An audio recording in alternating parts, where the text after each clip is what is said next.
Life was going along fairly normally in March of 2018 when I received the phone call that we all hope to never receive. It was the one that said I had cancer. I was diagnosed with a stage 3 rare and aggressive type of breast cancer called inflammatory breast cancer that makes up less than 5% of all breast cancer diagnoses. I began initial treatments and went through several surgeries. Following that treatment, I began a year of targeted therapy treatments to keep the cancer at bay. Unfortunately, it was only within a few months of finishing the initial treatment that the cancer came back. Due to the metastasis, I became a stage 4 cancer patient, and we switched treatments again. I was told by my oncologist that my cancer had reached a stage they called incurable, and that I'd be on treatment for life. Within the last 3 years, I've been on 5 different chemotherapy regimens. With each recurrence or metastasis, we switch treatments. I'm praising God now that my scans have been stable since last fall, but I continue with treatments to this day. A diagnosis like that is not exactly welcome news.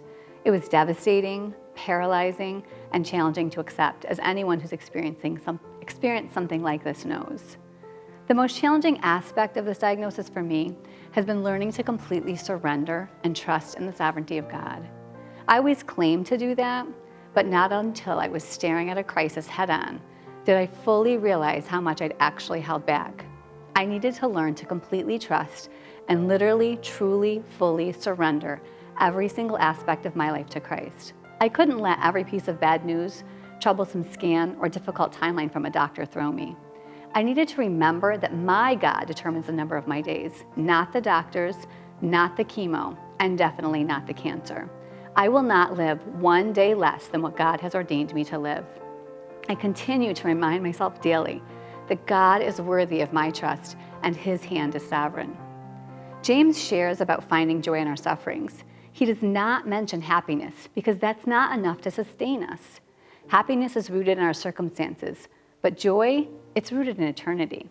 He doesn't encourage us to have joy if trials come, but when, because we will all have them. While I honestly can't say I find joy in feeling ill or enduring difficult side effects of harsh treatments, I can say I found joy in the way God meets me every single day of what I'm walking through.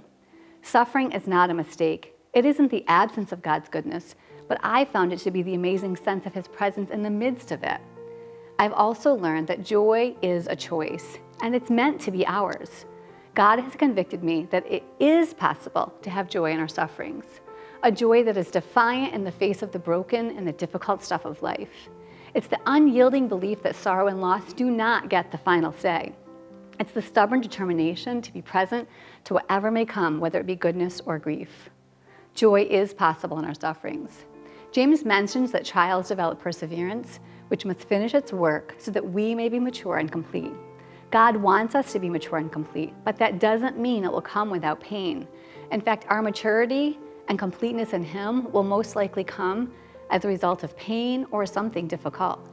Instead of seeing hard things in my life as a cause for questioning God, I've had to change the lens in which I view them.